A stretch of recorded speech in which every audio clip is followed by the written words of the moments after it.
What is good? Welcome back to Josh on Point mga pare. So ngayon, magti-training tayo pare. And at the same time, pag-uusapan natin kung bakit yung happy wife, happy life na yan scam. Okay? So ready ka na? Hit mo na yung like button, share mo na rin, and let's go! Bad boy shake ala kill, ako tentos down. Pangilang araw na ba natin ito? Pangatlong araw na natin ito nagti-training no? So pangatlong araw na namin ito nagti-training ni si Monching, kilala nyo yan, 8 Asset sa Facebook, YouTube. Go ahead kung interested kayo sa Bitcoin. Yan, at syempre ano rin yan, active din yan physically, sumasali yan sa mga marathon shit. Yan, solid din yan tropa na yan. So pang tatlong week na namin nagti-training ngayon ni Monching. Ang pinaka nakaplano kasi namin talaga dito hindi lang basta mag-training, ang sumali din sa isang amateur tournament in the future, no? Pero saka na yun, ang gusto ko lang talaga muna ngayon. Pero plano yun pre, nasa plano yun. Ang pinaka ano lang muna ngayon is training, talagang as in training, no? At pagka ready na, darating naman tayo dyan. Yung gustong gusto ko rin talaga sumali. Tara, training muna tayo, then mamaya pag-usapan natin yung dapat natin pag-usapan.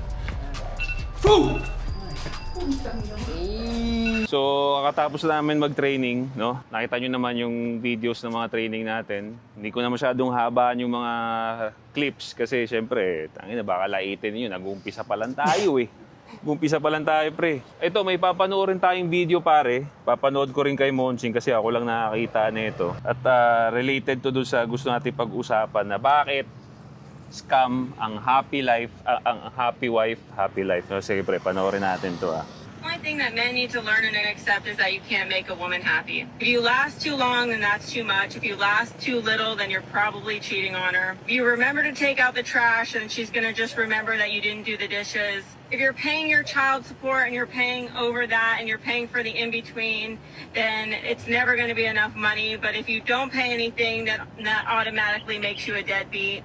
If you make too much money and you're working too much, she's still not going to be happy. But if you cut your hours to spend more time with her, then you're a broke-ass loser that doesn't make enough money. You could plan all of the dates and all of the romance, but if you didn't spend enough money or it's not exactly how she conjured it up in her mind, then it's still not good enough. But if you don't plan anything, then you're still a loser that doesn't put in any effort. Could give her a day of self-care, but if she comes home to a messy house, then it basically cancels out the fact that you gave her a self-care day. So she's still not happy. That are too fat, want to be skinny. So mahaba to, pre. Mahaba to, puro siya ganito na para bang kung ano yung gusto, ginawa mo yung sinabi niya, ginawa mo yung sinabi ng babae, pero pag ginawa mo naman yun, iba na naman ang isipin niya. 'Di ba? So kaya ko gustong pag-usapan itong scam tong para sa akin ng ang happy life, happy wife, pare. Kasi kumbaga parang ang focus lang lagi dito sa motto na to, sa phrase na to, dapat ang masaya lang yung babae. Kung titignan mo naman yung nature nila, sila nga yung hindi nga alam yung gusto nila . Diba sila yung gulong-gulo kung ano yung nagpapasaya sa kanila. Mismo, ang pinaka-common nga, alam ko na experience mo rin ito. Pagka magtatanong ka sa babae ng saan mo gusto kumain, di ba ang hirap pa nga? Ang hirap. Kung isa kang lalaki, para sa akin na maniniwala sa happy wife, happy life na phrase, at ginawa mo pang motto, kalalaki mong tao, ginawa mong motto yun, I think you're putting yourself in a trap no? So ikaw pa pre, anong naiisip mo? Anong pumapasok sa isip mo pag naririnig mo yung phrase na yan? Kasi putangin na nung bata ako pre, sikat na sikat yung phrase na yan, mas, di ba? Kumbaga sa yung panahon natin, ano yan, talagang propaganda ng media na parang happy wife, happy life. Ikaw pre, ano pumapasok sa isip mo sa ganong phrase, bro? Kasi Putang. Ano kasi nun ang subjective din kasi. Bakit dinetalye ba nila kung ano yung ibig sabihin kung ano yung checklist nung happy wife? Kung alin yung nagpapasaya. Oo. Kasi ang hirap nga naman. Kasi, di ba, pag babae nga, hindi mo nga alam. Sila nga mismo, hindi nga nila alam kung ano magpapasaya sa kanila eh. Di ba? Walang mangyayari doon. Putang ina. Susundin yun. Oo. Tangina ako, ang naiisip ko, yung naalala ko tuloy dyan, yung experience ko sa ganyan eh. Sa relationship mo.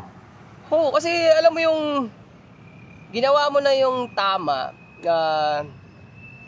tinake mo na yung struggle para sundin kung ano yung tama, kung ano yung magiging maayos kayo, gano'n. Meron pa rin siya sasabihin eh. So, katulad nga nung sinabi dun sa video, lagi niya nga hanapin kung ano yung wala. Wala. Ayun nga. Isa pa yun. Maganda yung na-point mo. Laging, ang nature kasi ng babae, is to receive. To receive. Diba? To consume. Yun talaga ang gagawin nila is to consume kung ano yung resources ng isang lalaki. Diba? Now, if yun ang mindset mo, ang gusto mo ay maging masaya lang yung asawa mo, knowing yung point mo kanina na hindi nga sila nakukontento. So, kung ikaw lalaki ka, nandun ka sa pagpapasaya lang ng asawa mo, again, sabi ko nga sa'yo kanina, para siyang trap eh. Para siyang kumunoy na unti-unti kang lulubog kasi hindi nga sila makukontento. Kung gusto sabihin mo, gusto ko ng Japanese. Binigyan mo sila ng Japanese. Happy wife, happy life. Sige, lagi tayong magja-Japanese. Now, nagsawa sa Japanese. Bakit lagi mo akong dinadala sa Japanese? Gusto ko naman ng ng Indian. Sige, honey. Puro Indian. Nagsawa na naman, sasabi, bakit lagi mo akong dinadala sa Indian? Di ba? Para bang itong propaganda na to is para sa akin may pagka selfish na para bang babae lang ang dapat maging masaya sa relationship. Kasi binago na nga nila yan eh. Tinry na nga nilang baguhin yan eh. Ginawa na nila ngayon. Kasi na-realize na iputa, pang tanga tong happy wife, happy life na to. Pampasupot yun. Nakita ko dyan kung susundin mo yung gagawin mong paradigm yung happy wife, happy life. Ano yun, papunta yun sa supot. Hinuhulma ka nun para maging pasupot ka ng pasupot. Kasi ako realistically speaking, nakakita na ako ng mga babae na magbibigay ako ng extreme na example to prove a point. Hindi ko sinasabing ito. Merong mga babae na kahit inaabuso na sila ng lalaki, kaya niya pa rin sabihin na ito ang gusto ko. Masaya nga siya dun eh. Oo, di ba? Inaabuso siya ng lalaki. Pero dire-diretso lang sila. Umaabot pa sa point na dahil kahit inaabuso na yung babae, antibay niya, nahintay niya hanggang nagbago yung lalaki at na-realize niya yung mga mali niya. Naging solid pa sila, di ba? Nagkaanak, nagkaapo, naging matibay na buo. So ako, naisip ko sa mga happy wife, happy life na yan. Ang nagde-demand lang naman yan yung mga babaeng matatanda na at ang dami ng gusto. Ako, marami akong ebidensya na mabibigay na yung mga babaeng wala nang dinedemand eh. Walang dinedemand. Martir, sige, extreme ulit to prove a point. Yung mga martir na babae, mas nakakapagpatibay pa ng pamilya eh. Mas nag-e-end up sila na sama-sama sila, mas nag-e-end up sila na lumaki na ng na decente yung utak ng mga bata.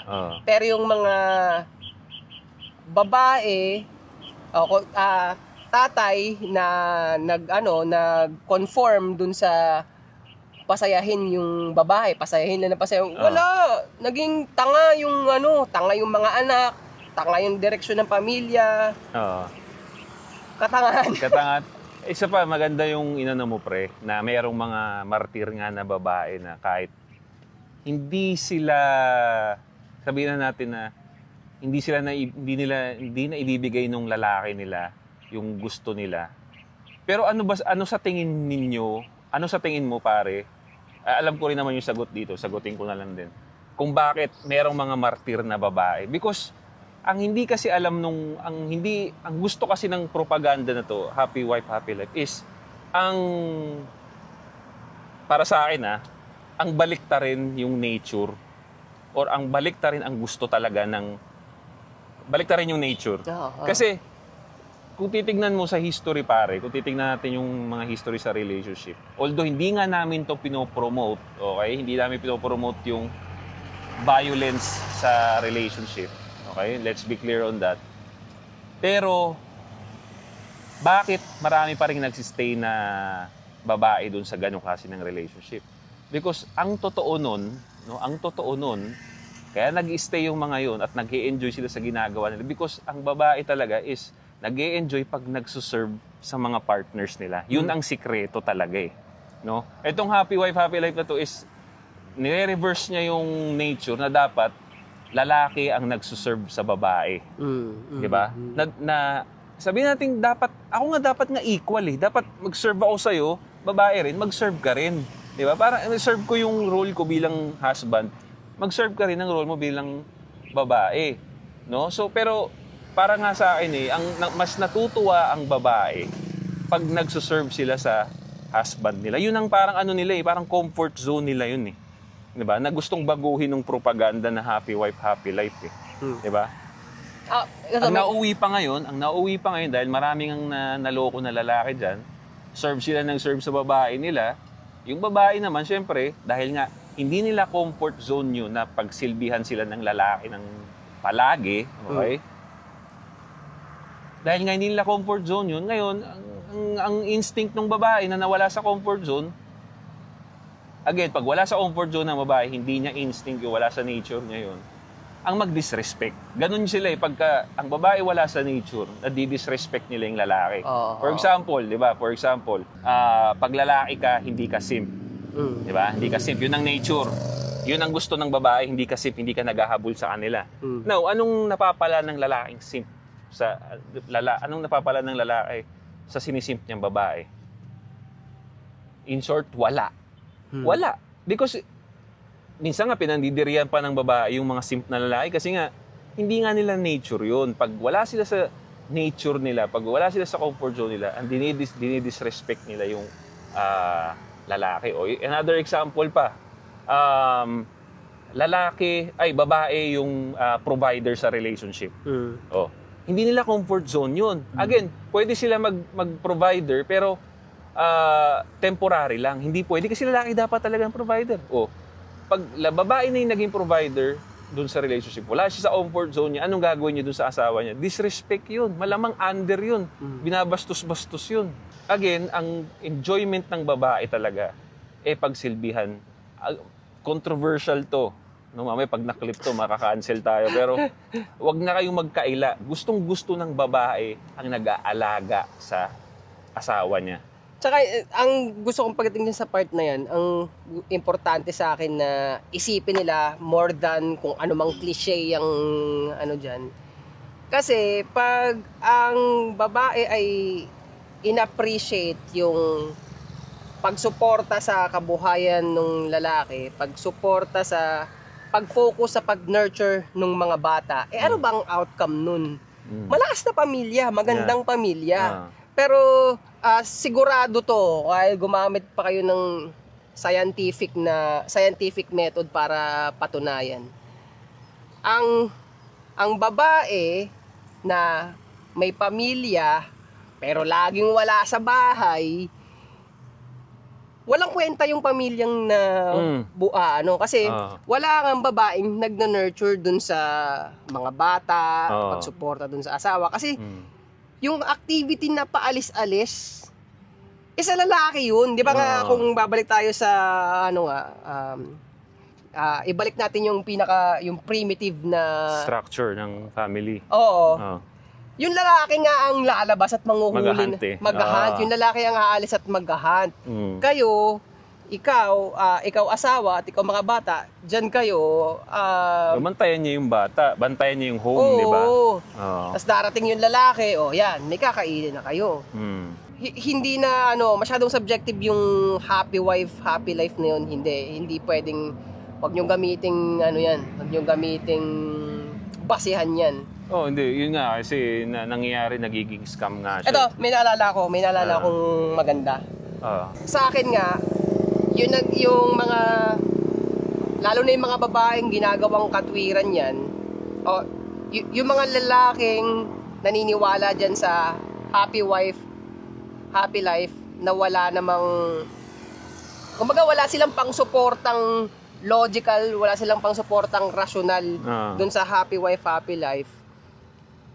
Nagiging tatanga-tanga ka pag lalaki ka na naniniwala ka dyan Tapos, sa babae naman, kung dala-dala niya yung happy wife, happy life, demand yun Puta kina, ba't ka nagde-demand? Mag-focus ka sa kung ano yung ikabubuti nung family na ginagawa mo. So, eto, meron akong na-attendan na conference dati, si Doug Kramer ang di ba? Doug Kramer, tapos yung successful naman pa family yun.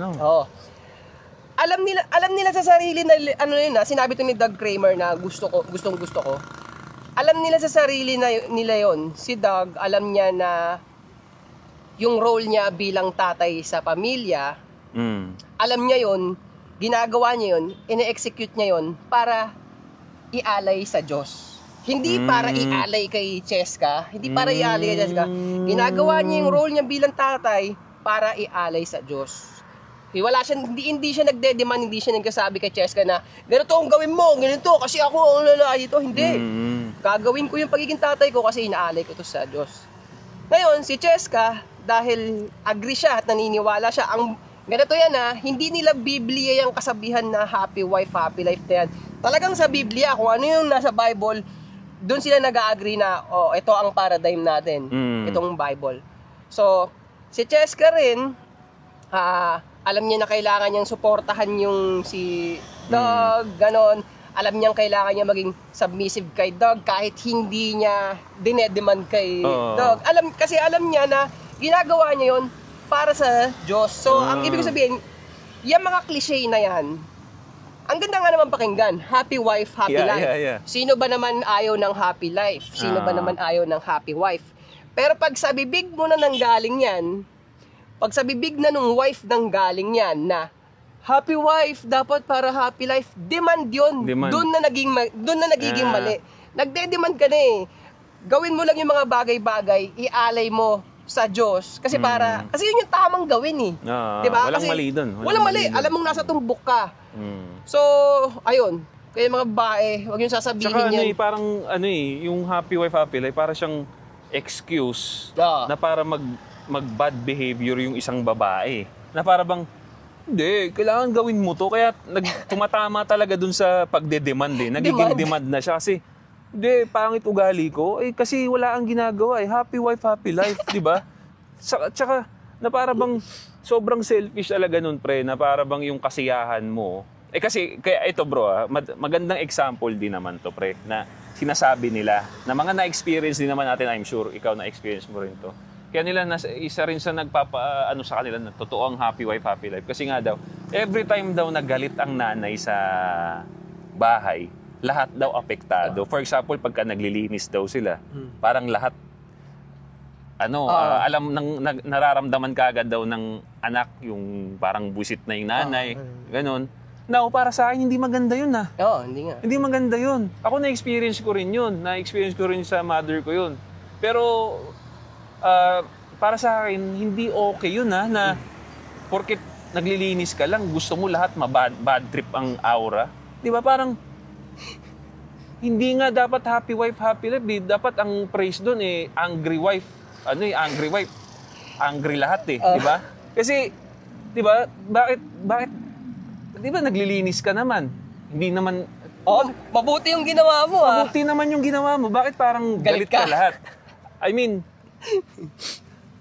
kudos sa mga mothers dyan, yung pasensya ninyo. But, ito ang ayoko talaga sa ginagawa ng isang babae sa relationship na na-observe ko rin. Pero, I'm sure hindi naman na ganito yung airmat ko. Ganun nga madalas na-experience mo ba yun, pre? Na pag every time na naglilinis sila, yung aura ng bahay pumapangit. Oo, alam ko yun. Di ba? para sa akin, hindi yun tama. Na-normalize yun, Mali pre. talaga yun. Na-normalize yun. Mali talaga yun. Actually, ito nga ang gusto ko sabihin tungkol dyan. Kasi, so, maraming root kung bakit nagiging ganun, ha. Baka may mag-comment kasi dyan na, hindi nyo kasi alam kung bakit na, totoo yun. Hindi natin alam. Pero dito sa specific na example, dito muna tayo, i-narrow down natin dito sa example na naglinis ka, ang linis ng bahay, +1 ka na sa langit nun. Linis ka. Pagod ka. Ang linis na ng bahay, +1 ka na sa langit. Sinumbat mo bigla. Wala Yun yung na. principle Nung sinumbat mo ngayon, cancel yung mabuti mong ginawa. Yung intention, pare. Pumangit na. Ang pangit. Sinumbat mo na. Tama. Maganda Diba? yung point mo doon, pare. Ginagawa mo ba yan para sa pamilya mo o ginagawa mo yan para magmalaki ka? Yun, Diba? magsumbat. Tama. Shit. I mean, Huwag mo gawin. Kung isusumbat mo, huwag mong gawin. Di ba? Yun, tama. Para makita natin kung sino talaga walang kwenta. Pero wait, may isa pa ako Isa pa akong Tama. itutugtong doon. Pero ngayon, sige, dito natin papasukin na, sige, ilalim natin ngayon. Ilalim natin. Kasi nga mahina talaga yun. Tanggapin nyo na kasi, kaya putik, strong independent woman, hindi yan totoo. Kasi mahina talaga sila Mahina. So, pag naglinis, napagod, so nakakarinig na ng bulong ng demonyo, hindi nila kayang yun.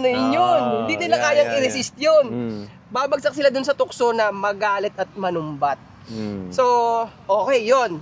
Tayo mga lalaki, naiintindihan na natin yun. So, kaya dito rin naabot sa point na pag nasa pamilya talaga kayo, dapat yung suporta. Hindi lang yun para sa wife. Suporta para sa lahat. Pamilya. Suporta sa isa't isa, all out na tulong para sa isa't isa, para sa pamilya, hindi lang sa wife. Tama. Yun. Totoo yun, pare. Kaya yung happy wife, happy life talaga, hindi talaga siya mag-work. Kung yan ang mantra ninyo, kinasal kayo, pare, yan ang mantra ninyo mag-asawa, patay ka, lalaki ka. Patay ka talaga. Tapos yung babae, hindi niya masasadya yun. Pero dahil yun yung na-experience sa asawa niya, happy wife, happy life, hindi niya masasadya, madidisrespect niya yung lalaki. Nang hindi niya sinasadya. Kasi nature niya nila yun.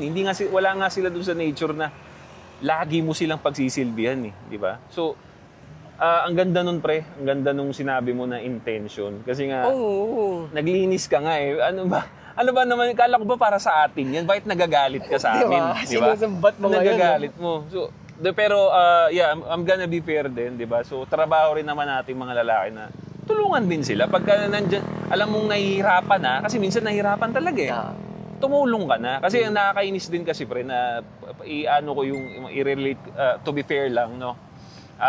Naglilinis yung asawa. Yung lalaki naman, nakahilata. Di ba? Nanonood lang ng PBA. Supot kasi yung lalaki. Supot yun. Kaya dapat, umpisa pa lang, may ground rules kayo na pag naglilinis, magkasama kayo. Kung ikaw naman lalaki, ayaw mo maglinis, hindi mag-hire ka ng katulong. Gusto ko na nga tuloy, gusto ko i-breakdown tuloy yan, papaliwa. Kasi dahil nandun ako, na-experience ko yan ng maraming beses yung scenario na yan. So sige, paliwanag ko naman yung side ng bata. So ngayon tumanda na ako, nagets ko na yung side ng nanay. So, ng mama ko. Kaya nga ngayon, kahit nangyari yung mga bagay na yun, hindi ako galit sa kanya. Talagang naisip ko na ganun yun. Ngayon, sige. Pero syempre, mapapa-question ka, bakit nga ganun? Katulad ng kanina question natin. So, pero hindi natin tayo galit na experience. Hindi tayo galit. Pero kung mga babae yung galit sila. So, ganito yan, pagdating sa pamilyang ganun. So, napapagod yung babae.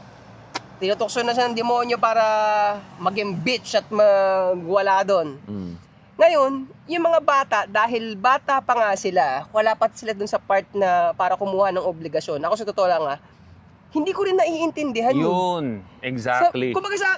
So, babagsak yun sa, ano ba kasi naging training sa bahay? So, yun na nga, pupunta tayo dun sa, yung asawang nakahilata na nanonood ng NBA kahit napapagod yung asawa, putik imba ka talaga. Wala kang pag-intindi sa pinagdadaanan ng babae. Hindi mo rin naman na-train yung family, yung mga anak, na pag si mama nyo, ganito na, tulungan nyo rin, wag nyo hayaan. Tama. Kung ganito yan, isa pa, para Wag nyo kasing buuin yung kultura na kayo sa bahay, nakababad kayo sa TV. Lagay nyo lang ng limit yun. Pag oras ng TV, isang oras kayo manood ng TV. Oras maglinis, maglinis lang kayo ng bahay. Kumbaga, ano rin nasa training talaga ng parents din no? Ng both wife and husband nga na dapat, pag naglilinis nga naman, syempre, dapat lahat talaga. So, pero syempre, kailangan yung, dahil bata yun, minsan ganun mga nanay, nagagalit sa bata, hindi siya tinutulungan. Ako lang naglilinis. Malay ba namin, di ba bata kami, siyempre, ang gusto ng bata, maglaro. Yun ang nature ng bata, maglaro. Siyempre, kung tatanungin mo yung bata, gusto mo maglaro o maglinis? Maglalaro yun, siyempre. Pero siyempre, trabaho mo, ikaw yung mature na di ba? Parang nagtatampo ka pa sa anak mo Ano ba yan? Hindi naman yan tropa mo, di ba? Bata yan, mas bata sa yan. So, it's up to you kung ganyan yung attitude mo, napapagod ka pala. Hindi, sabihan nyo sila na, pag ganito Saturday, linis tayo wala munang TV. Tapos. Kaya yung part na yan, gusto ko,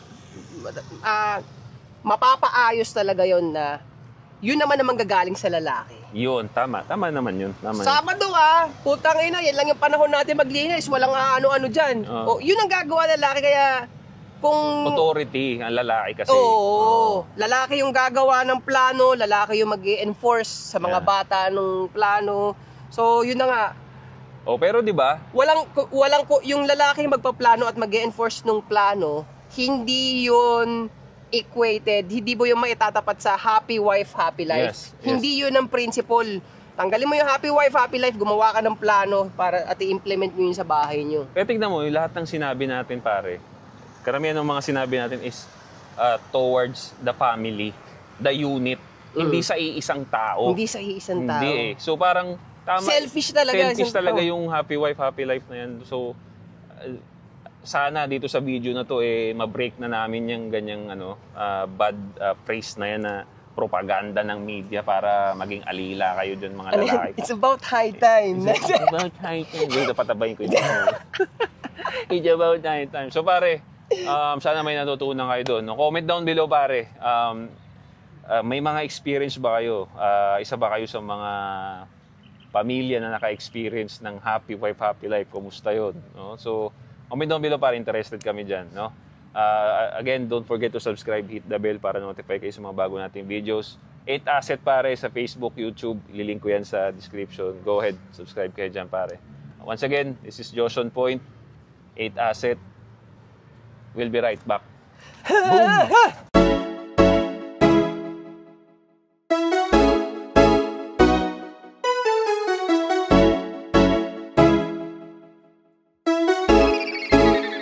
GFAB.